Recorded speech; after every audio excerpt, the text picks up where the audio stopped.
Hello everyone, welcome back to the channel. और इस video में हम डिस्कस करेंगे 11 दिसंबर और 12 दिसंबर के द हिंदू एनालिसिस के बारे में। तो आगे बढ़ते हैं।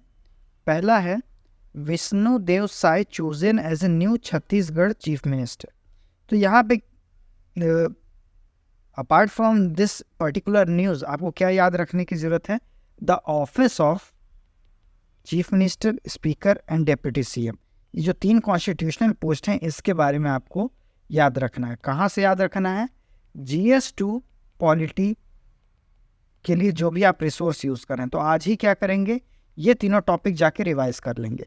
हमेशा रिवर्स इंजीनियरिंग को यूज़ करना है, यानी कोई टॉपिक हमने करंट अफेयर्स में देखा, उसको तुरंत जाके डेली 1 आवर रिवीजन सेशन जो आप हमेशा रखते हैं रात में, उसमें आप दिन भर का पढ़ा हुआ उसको रिवाइज करेंगे। तो इस तरीके से आपके 90% topics in next 6 month cover हो जाएंगे बिना आपके कोई एफर्ट डाले। तो हर दिन 1 घंटे का रिवीजन सेशन रखिए, और जिसके बाद आप जो भी करंट अफेयर्स से जो पोर्शन उठाएंगे उसको स्टैटिक से जाके रिवाइज करेंगे। तो मैं यहाँ पे सीएम, स्पीकर और डेप्यूटी सीएम दोबारा नहीं पढ़ाने बैठूंगा, मैं केवल आपको बता दूंगा कि आज आपको पढ़ना क्या है। That's it. तो बढ़ते हैं नेक्स्ट न्यूज़ में। दूसरा, पीएम विश्वकर्मा स्कीम। अब ये गवर्नमेंट स्कीम जो है वो GS2 गवर्नेंस के पॉइंट ऑफ व्यू से बहुत ज़्यादा इम्पोर्टेंट है। तो गवर्नमेंट स्कीम इन न्यूज़ में एक है आज पीएम विश्वकर्मा स्कीम। क्यों लॉन्च किया गया था, किस मिनिस्ट्री के द्वारा लॉन्च किया गया था, why it was launched, which ministry and what is it's objective. ये 3 बातों का ध्यान रखना है कोई भी स्कीम्स के बारे में पढ़ने के समय, ठीक है। तो ministry of skill development and entrepreneurship ने इसको लॉन्च किया था। इसका एम है to support and provide skill upgrade training to artisans and craft people, ठीक है। अब इसमें से एक डेटा सामने आया है कि सबसे ज़्यादा टेलर्स के लिए 43% जो एप्लीकेशन आई है वो टेलर्स के लिए, ठीक है। तो और क्या क्या प्रोवाइड करता है? Provides formal training for upgrade and modernisation of traditional skills amid a changing economic landscape. यानी जैसे जैसे डिमांड ऑफ जॉब्स चेंज हो रही है उसी तरह अपस्किलिंग भी जरूरी है, तो ये उसको ऑफर करता है। और ये बताया है कि ये किन किन ऑक्यूपेशंस के लिए ये स्कीम लॉन्च की गई। तो कारपेंटर है, बोट मेकर्स है, आर्मरर है, ब्लैक स्मिथ हैं, हैमर्स हैं एंड टूल किट मेकर हैं, लॉकस्मिथ है, गोल्ड स्मिथ है, पॉटर, स्कल्पचर, कॉबलर, मेसन। तो इन लोगों के लिए तो आपको क्या क्या याद रखना था? विच मिनिस्ट्री, MSD यानी ministry of skill development and entrepreneurship. इसका एम क्या है, सबसे ज़्यादा एप्लीकेशंस किसके लिए आए हैं, और इसका कौन कौन से वो 18 सेक्टर्स है जहाँ पे ये स्कीम अप्लाई होगी। तो होप आपको इस न्यूज़ आर्टिकल समझ में आया होगा। ये इतना बड़ा आर्टिकल था, ये देखिए इतने सारे जो इन्फॉर्मेशन है ये रिडंडेंट है, इनका कोई मतलब ही नहीं है, ठीक है। तो ये इतने में ही आपको ये पूरा समझ में आ गया। Hope you like this initiative. अगर आपको ये पसंद आ रहा है प्लीज़ लाइक कीजिए और इस चैनल को सब्सक्राइब कीजिए, और इसको प्लीज़ इन वीडियोस को शेयर ज़रूर करिएगा। Thank you so much. आगे बढ़ते हैं। Switzerland Norway minister arriving for dialogue on trade. तो एक्चुअली जितने भी ये ट्रेड अग्रीमेंट साइन हो रहे हैं इंडिया का किसी भी कंट्री के साथ, तो उसका आप एक लिस्ट बना के रखिए। जैसे कि प्रीलिम्स में ऑलरेडी एक क्वेश्चन आया है, bilateral trade and investment agreement किस कंट्री के द्वारा इंडिया और किस कंट्री के द्वारा इसको नेगोशिएट किया जा रहा है? तो इसका आंसर है यूरोपियन यूनियन। उसी तरह इंडिया ऑस्ट्रेलिया के बीच में कौन कौन सा सेसा, तो comprehensive economic and commercial agreement, ये इंडिया एंड ऑस्ट्रेलिया। सेपा किसके बीच में है, सेसा किसके बीच में है, एक्टा किसके बीच में है? तो ये सारे जो ट्रेड अग्रीमेंट्स हैं ये आपको एक लिखना है, इधर ट्रेड अग्रीमेंट का नाम लिखना है और इधर लिखना है इंडिया एंड अदर कंट्रीज़। यहाँ पे एक मर्क्यूज़र करके एक इम्पॉर्टेंट ग्रुप है उसके बारे में है, एफ्टा है, European union free trade association. तो आपको इसको जाके आज ही गूगल से सर्च करना है और एक छोटा सा टेबल नोट्स तैयार करना है। तो होप आप इधर लिखेंगे इंटरनेशनल ट्रेड अग्रीमेंट, और ये ट्रेड अग्रीमेंट का नाम, और ये कंट्रीज़ किन किन कंट्रीज़ के बीच में। तो इस तरीके का आप एक टेबल नोट्स करके एक कॉपी ज़रूर बनाइएगा जिसमें सिर्फ आप टेबल के नोट्स बनाएंगे, ठीक है। और भी मैं धीरे धीरे बताता जाऊँगा कि टेबल नोट्स बनाते कैसे, एक क्लास भी ले लूँगा how to make table notes. Okay, तो आगे बढ़ते हैं। COP 28 समिट हो चुका है, उसका एक डॉक्यूमेंट रिलीज किया गया, तो उसमें ये बोला गया है कि 2030 तक कंट्रीज को कुछ कुछ टारगेट्स सेट करने होंगे, ठीक है। तो time bound plans to reduce their own green house emission और reflected in emphasis global stock पे। तो ज़्यादा कुछ है नहीं, सीधे ये बताया गया कि हमारा global temperature already 1.1 degree Celsius pre industrial level यानी 1800 से अगर अब तक नापे तो अपना हमारा अर्थ है 1.1 डिग्री सेल्सियस गर्म हो चुका है। इसको हमको 1.5 डिग्री सेल्सियस पे ले जाके रोकना है बाय 2100। ये पेरिस एग्रीमेंट में अलाइन किया गया था और इसमें ये बताया है कि कैसे कैसे कर सकते हैं, ठीक है। तो फ्लड डिफेंस को मजबूत करना है, अर्ली वार्निंग सिस्टम साइक्लोन्स के लिए, क्योंकि ये सब प्रॉब्लम आने वाली है। तो क्लाइमेट से रिलेटेड है, ज़्यादा कुछ बहुत ज़्यादा इम्पॉर्टेंट है बट बहुत ज़्यादा कुछ इसमें दिया नहीं। तो चलिए आगे बढ़ते हैं। कावेरी बेसिन के बारे में बताया गया है कि वो अपना ग्रीन कवर लूज कर रहा है। अब इस आर्टिकल में आपको दो चीज़ें जानने की है, एक है पहला कावेरी बेसिन और कुछ कुछ यहाँ पे नेशनल पार्क और वाइल्ड लाइफ सेंचुरी दिया गया। तो इनकी लोकेशन, तो कौन कौन से वाइल्ड लाइफ सेंचुरी हैं, ब्रह्मगिरी वाइल्ड लाइफ सेंचुरी और दूसरा है कावेरी वाइल्ड लाइफ सेंचुरी। इन दोनों का लोकेशन है कर्नाटका। तो आपको जितने भी न्यूज़ में वाइल्ड लाइफ सेंचुरीज आते हैं उनका एक नोट्स जरूर बनाना है, यही टेबल नोट्स, फिर से टेबल लिखना है, wild life sanctuary in news, इधर उसका नाम लिखना है, क्या नेम है उस वाइल्ड लाइफ सेंचुरी का, इधर स्टेट कहाँ वो पाया जाता है। तो इस तरीके का एक टेबल नोट्स आपको और तैयार करना है। तो एक छोटी सी पतली सी कॉपी बना लीजिए 100 पेज की, जिसमें आप सिर्फ टेबल नोट्स बनाएंगे, एक पेज में एक टेबल ऐसे बनाएंगे और wild life sanctuary in news लिखेंगे और एक तरफ ये, इस तरीके के आप टेबल नोट्स, ताकि जब भी आप एग्जाम के पहले रिवाइज करें तो आपको सीधा याद होता जाए। और दूसरा है बांदीपुर नागरहोल नेशनल पार्क। तो ये नेशनल पार्क कहाँ है, कर्नाटका। नेशनल पार्क आपको कंप्लीट करना है, यहाँ पे कोई स्टेट का नहीं चलेगा, आपको जम्मू कश्मीर से लेकर केरला तक, गुजरात से लेकर असम तक पूरा नेशनल पार्क याद होना चाहिए ऑन द फिंगर टिप्स। अगर आपको ऐसा कुछ एक वीडियो चाहिए जिसमें मैं पूरे नेशनल पार्क सीरीज़ भी लाऊं तो आप मुझे कमेंट में बताइए, 1-2 महीने बाद मैं स्टार्ट कर सकता हूँ इसके बारे में। तो आगे बढ़ते हैं। एक ये मैंने मैप अटैच किया था कावेरी बेसिन का, तो इसमें ये बताया गया कि ये ब्रह्मगिरी माउंटेन्स है। चलिए एक बार स्टार्टिंग से इसको बात करते हैं। कावेरी रिवर सिस्टम, ठीक है, इसका ओरिजिन का है ब्रह्मगिरी माउंटेन और ये है कर्नाटका में, ठीक है। और ये बहते बहते बहते तमिलनाडु के होते हुए बे ऑफ बंगाल में जाके मिल जाती है। मैंने यहाँ पे के फॉर केरला, के ए फॉर कर्नाटका और TN फॉर तमिलनाडु ये एक रेफरेंस के लिए लिख दिया है। अब इसकी कुछ लेफ्ट बैंक और राइट बैंक ट्रिब्यूटरीज हैं। तो लेफ्ट बैंक ट्रिब्यूटरीज 3 हैं, हेमवती, अर्कावती और सिमसा, ठीक है। हेमवती, सिमसा और अर्कावती ये तीनों कर्नाटका से इनका ओरिजिन होता है। और इसके राइट बैंक ट्रिब्यूटरी है लक्ष्मण तीर्था, काबिनी, स्वर्णवती, भवानी, नोयल और अमरावती, ठीक है। तो अमरावती तमिलनाडु से ओरिजिनेट होती है, नोयल तमिलनाडु से होती है, भवानी कर्नाटका और तमिलनाडु दोनों जगह जाती है, और सुवर्णवती जो है वो कर्नाटका से जाती है, काबिनी केरला और कर्नाटका दोनों में जाती है, और लक्ष्मण मिथा कर्नाटका से जाती है। तो ये कावेरी रिवर सिस्टम के बारे में है। और इसमें इंपॉर्टेंट डैम्स कौन कौन से, कृष्णा राजा सागर डैम, मेट्टूर डैम, बंसुरा सागर डैम और कल्लानी डैम। तो ये एक छोटा सा रिवर सिस्टम मैंने आपको समझा दिया।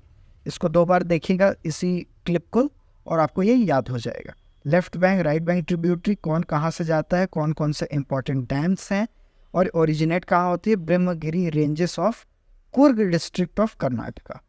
होप आपको ये वीडियो पसंद आया होगा। आगे बढ़ते हैं और एक लाइक ज़रूर कीजिएगा। नेक्स्ट है स्पीसीज इन न्यूज़। ये बहुत ज़्यादा इंपॉर्टेंट है प्रीलिम्स के पर्सपेक्टिव से, क्योंकि ऐसे छोटे छोटे प्रीलिम्स में हमेशा सवाल पूछा जाता है साइंस सेक्शन से, जो कि मेनली स्टूडेंट इग्नोर करते हैं, क्योंकि ये द हिंदू के लास्ट पेज में आता है। लास्ट पेज, स्पोर्ट्स के बाद एक पेज होता है साइंस सेक्शन का, ये वहाँ से आता है। लास्ट ईयर वोल्वाचिया मेथड से एक क्वेश्चन आया था और वो भी वही साइंस सेक्शन का ही पार्ट था। तो आपको ये याद रखना है कि एक पिन्ना नोबिलिस करके ये एक क्लैम का प्रजाति है जो कि एक्सटिंक्शन होने वाला था, लेकिन उसको वापस से स्पॉट किया गया। इसका फीचर्स क्या है? It filter sea water and allow other organism to flourish. तो एक तरीके से ये फिल्टर फीडर का काम करता है, ठीक है। तो इसको आपको याद रखना है। आगे बढ़ते हैं। एडिटोरियल है, इंडिया का ग्रोथ हो रहा है, लेकिन इस ग्रोथ में कुछ कुछ चैलेंजेस हैं जिनको हमको केटर करना है। तो उसमें पहला है एम्प्लॉयमेंट, और दूसरा है फिस्कल रिस्पॉन्सिबिलिटी, और तीसरा है इन्वेस्टमेंट, ठीक है। अब ये तीनों को आपको एक ऑप्टिमम यूज़ में लाना है। आपको एम्प्लॉयमेंट इंक्रीज़ करना है, इन्वेस्टमेंट इंक्रीज़ करना है, और तीसरा फिस्कल रिस्पॉन्सिबिलिटी, यानी बहुत ज़्यादा लोन्स पे निर्भर नहीं होना है जिससे कि हम डिफ़ॉल्ट ना हो गए। इस आर्टिकल को लिखा है सी रंगराजन साहब ने, जो कि फॉर्मर रिजर्व बैंक के गवर्नर भी हो चुके हैं, प्राइम मिनिस्टर के इकोनॉमिक एडवाइजरी काउंसिल भी रह चुके हैं। तो ये बहुत अच्छा इंपॉर्टेंट आर्टिकल, इसको आप पढ़ेंगे आपका माइंड एनरिच होगा। तो होप आपको ये समझ में आया होगा। और ये एक आर्टिकल है जिसको आपको खुद से पूरा पढ़ना है, समझना है। इसमें हिपोक्रेसी ऑफ वेस्टर्न डेमोक्रेसी, जैसे कैसे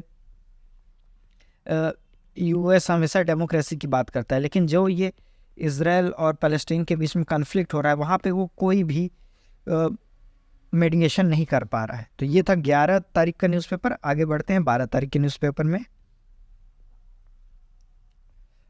आज के न्यूज़पेपर में सबसे ज़्यादा इंपॉर्टेंट है आर्टिकल 370 वर्डिक्ट।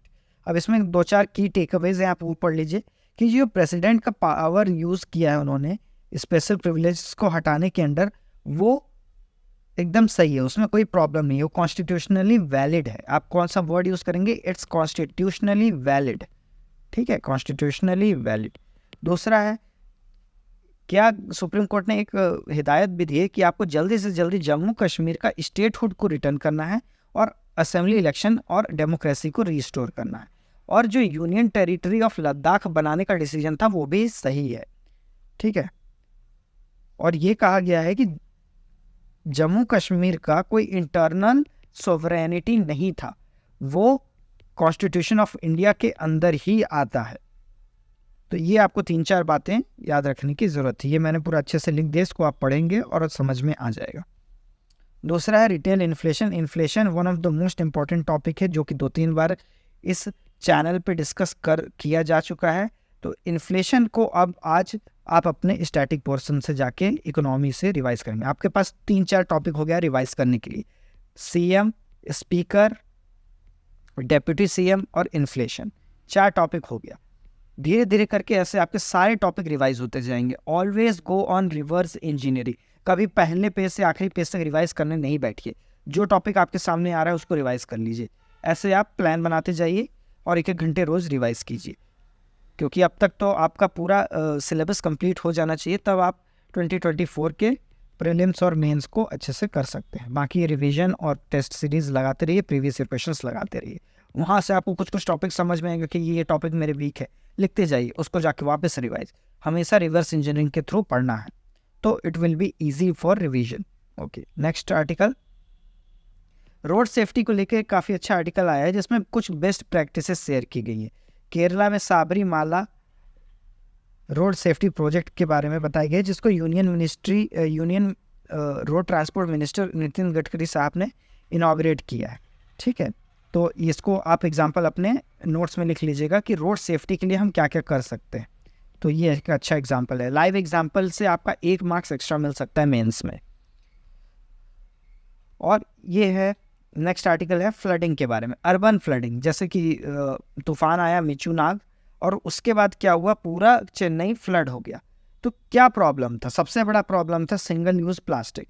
प्लास्टिक से पूरा शहर, पूरी नालियाँ चोक हो चुकी हैं। तो उनको कैसे बैन किया जाए, क्या करना चाहिए? तो पहला है कि या तो पूरा बैन कर दो, पहला ऑप्शन है, जो कि अभी पॉसिबल नहीं है। इंडिया ने बहुत बार ट्राई किया लेकिन बैन नहीं हो पाया। सेकेंड ऑप्शन है कि जो वेस्ट सेग्रीगेशन प्रोसेस है, जैसे सोर्स पे आपके घर से कलेक्ट हो रहा है तो वहीं पे आप बायोडिग्रेडेबल और नॉन बायोडिग्रेडेबल 2 अलग अलग डब्बे में वहीं पे आप वेस्ट को सेग्रीगेट करके बाद में वेस्ट रिमूवल प्रोग्राम चलाएं और waste to energy plant establish कर सकते हैं। तो ये कुछ सजेशंस हैं how to solve the urbanisation problems. तो आपको इस चीज़ को पढ़ना पड़ेगा। इस तरीके के आपको बहुत सारे पॉइंट्स कलेक्ट करने हैं मेंस आंसर राइटिंग के लिए। होप आपको ये आर्टिकल समझ में आया होगा। आगे बढ़ते हैं। Government scheme in news, PM Svanidhi. ये क्या हुआ था कि जो स्ट्रीट वेंडर्स हैं, कोरोना के टाइम में उनका, कोविड के टाइम में उनका बिजनेस ठप पड़ गया था, उसको वापस से रिवाइव करने के लिए कोलैटरल फ्री 10,000 का लोन दिया जाना था। बाद में उसकी वर्किंग कैपिटल बढ़ा के 50,000 कर दी गई थी। और एक आपके लिए टिप है, जब भी आप गवर्नमेंट स्कीम पढ़ें, उस गवर्नमेंट स्कीम का नाम लिखिए और लास्ट में लिखिए पीआईबी ऑन गूगल। पीआईबी में एक पेज का आपको वो मिल जाएगा, ठीक है। अब उस एक पेज में जितनी भी इंफॉर्मेशन है आप उसको पढ़ लीजिए। कभी भी प्रीलिम्स का आप कोई भी गवर्नमेंट स्कीम उठा के देख लीजिए, इस पीआईबी के बाहर आया ही नहीं है।